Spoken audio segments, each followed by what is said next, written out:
नमस्कार मित्रों, इल्विन क्लासेस के यूट्यूब प्लेटफॉर्म पे आपका बहुत बहुत स्वागत है। मेरा नाम विवेक है।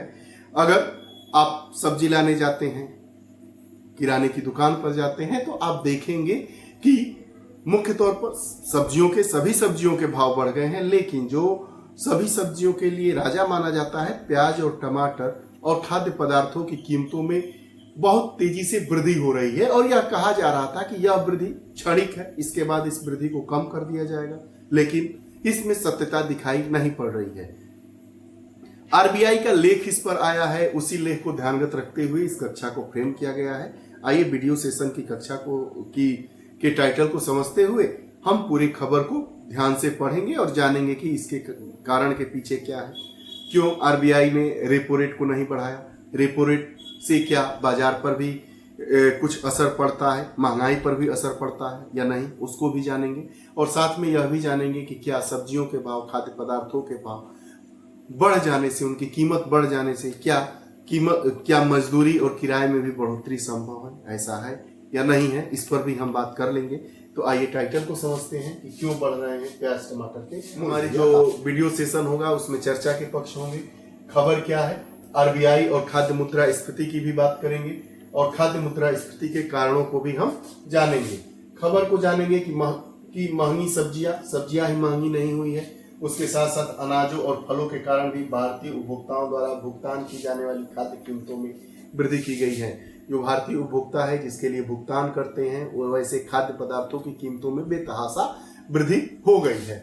जून में 6 महीने के उच्चतम स्तर पर महंगाई हो गई है, 9.4% हो गई है, जिससे जून में हेडलाइन खुदरा मुद्रास्फीति की दर 4.8% से बढ़कर 4 महीनों के उच्चतम स्तर 5.08 पर पहुंच गई है।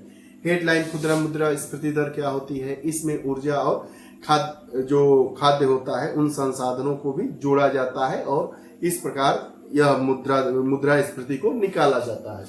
जो ग्रामीण मुद्रास्फीति में भी बढ़ोतरी हुई है, शहरी मुद्रास्फीति में भी बढ़ोतरी हुई है। तो ग्रामीण मुद्रास्फीति 1 महीने पहले 5.3% से बढ़कर 5.66% हो गई है। वहीं शहरी मुद्रास्फीति की बात की जाए तो शहरी उपभोक्ताओं को 4.2% की तुलना में 4.4% की मूल्य वृद्धि का सामना करना पड़ रहा है।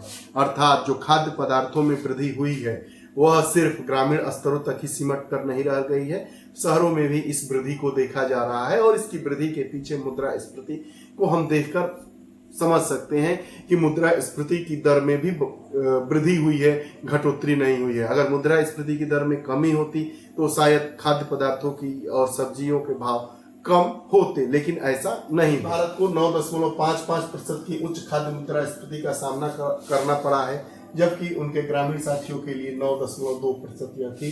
जो शहरी भारत है उसके लिए यह जो दर है 9.55% है, लेकिन अगर बात की जाए ग्रामीण भारत की तो वहां पर यह औसतन 9.2% है। अर्थात ग्रामीण क्षेत्रों में रहने वाले लोगों के लिए सब्जी के भाव और जो डेली प्रयोग की जाने वाली उपभोक्ता वस्तुएं हैं उनकी कीमत में मामूली कमी है।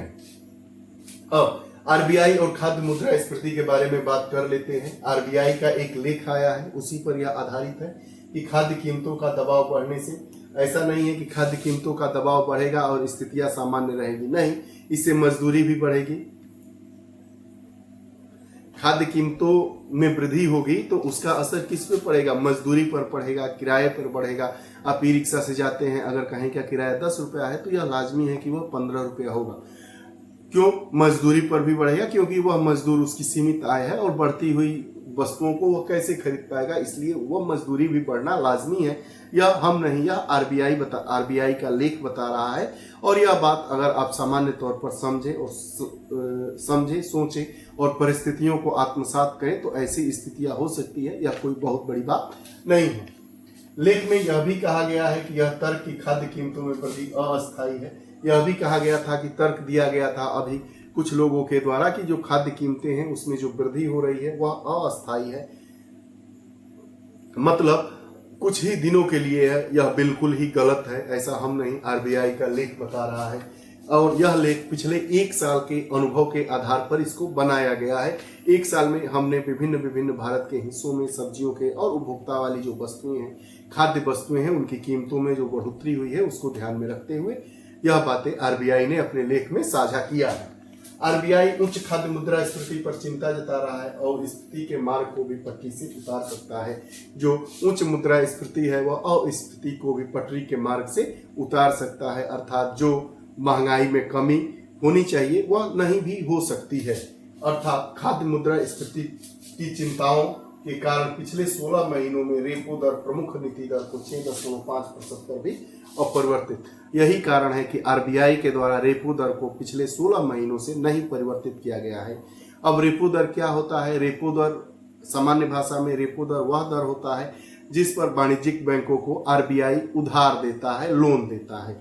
अब आरबीआई चूंकि अपनी रेपो रेट को क्यों नियत रखा है? इसलिए नियत रखा है कि अगर हम बैंकों को उस रेट पर उधार देंगे तो वह बैंक जो कर्ज देंगे वह महंगा देंगे और इससे और मुद्रास्फीति में बढ़ोतरी होगी। तो भारत में मुद्रास्फीति की स्थितियां सामान्य रहे, इसलिए आरबीआई के द्वारा रेपो रेट में कोई वृद्धि नहीं की गई है। मुद्रास्फीति है उसके क्या कारण है, अर्थात भारत में महंगाई के क्या कारण है? मांग और आपूर्ति। मांग और आपूर्ति में सामंजस्य नहीं है, बैलेंस नहीं है, ये भी एक महत्वपूर्ण कारण है। भारत की बढ़ती आबादी के साथ आय भी बढ़ रही है, भोजन की मांग बढ़ रही है। भारत की आबादी तो बढ़ ही रही है, भारत में प्रति व्यक्ति आय बढ़ रही है। प्रति व्यक्ति आय बढ़ेगी तो लोग अपने मनपसंद का भोजन खाएंगे, सब्जी खरीदेंगे, खाद्य पदार्थों का उपभोग करेंगे। अब खाद्य पदार्थों की चूंकि मात्रा सीमित है, इसलिए अब सामान कम रहेगा तो उसकी कीमत बढ़ना लाजमी है। यह हम नहीं, अर्थशास्त्र हमारा बताता है। कृषि उत्पादन की चुनौतियां आई हैं, जलवायु परिवर्तन है, अनियमित वर्षा है और आधुनिक कृषि उपकरणों तक सीमित पहुंच है। जो कृषि होना चाहिए, एग्रीकल्चर है, कृषि है, उसमें जो आधुनिक संसाधन है उनकी सीमित पहुंच है, सब जगह उसकी पहुंच नहीं है, ये भी एक महत्वपूर्ण कारण है। अन्य कारकों में बात कर लेंगे। खाद्य आपूर्ति श्रृंखला में अक्षमताएं और बर्बादी है। जैसे खाद्य आपूर्ति श्रृंखला है, यहाँ से वहाँ जो खाद्य का वितरण है उसमें क्या है, अनियमितता भी है और ज्यादा हमारा जो खाद्य पदार्थ होता है वह बर्बाद हो जाता है। अब देखेंगे ट्रांसपोर्टेशन चार्ज इतना ज्यादा होता है कि लोग उस सामान को मुख्य बाजार तक नहीं पहुंचा पाते हैं, मुख्य बाजार तक सामान कम पहुंच पाता है, इसलिए जो सब्जियां हैं, खाद्य पदार्थ है, उनमें वृद्धि हो जाती है। चूंकि ये अल्प समय का बाजार होता है, सब्जियों का बाजार, इसलिए इस पर यह स्थितियां और ज्यादा लागू होती हैं।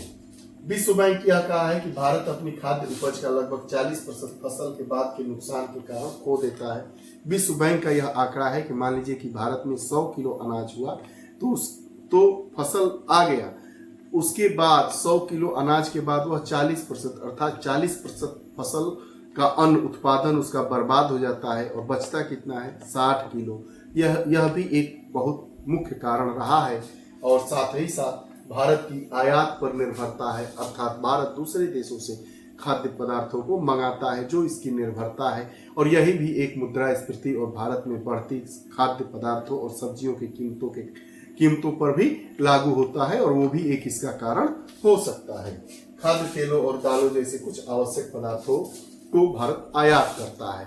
यह रहा कि भारत में क्यों जो सब्जियां हैं उसकी कीमतों में बेतहाशा वृद्धि हो रही है और यह अस्थायी नहीं है। एक वर्षों से यह एक अस्थायी तौर पर ही देखा जा रहा है, सस्टेन हो गया है कि कीमतें टमाटर 100 से 120 रुपए किलो ही रहेगा। प्याज की कीमत आप देख रही है, लहसुन की स्थिति देख ही रहे हैं। यह उत्पादन पर निर्भर कर रहा है और उत्पादन के बाद हम जितना उत्पादन हो रहा है उसको हम संरक्षित नहीं कर पा रहे हैं, यह भी एक बहुत बड़ी वजह है। ये आपका वीडियो सेशन कैसा लगा जरूर बताइएगा। अगर आप हमारे चैनल से नहीं जुड़े हैं तो चैनल से जरूर जुड़िएगा, बेल आइकन का बटन दबाइएगा ताकि जितनी भी वीडियोस आए उसका नोटिफिकेशन आप तक पहुंचे और आप उसका लाभ उठा सकें। बहुत बहुत धन्यवाद।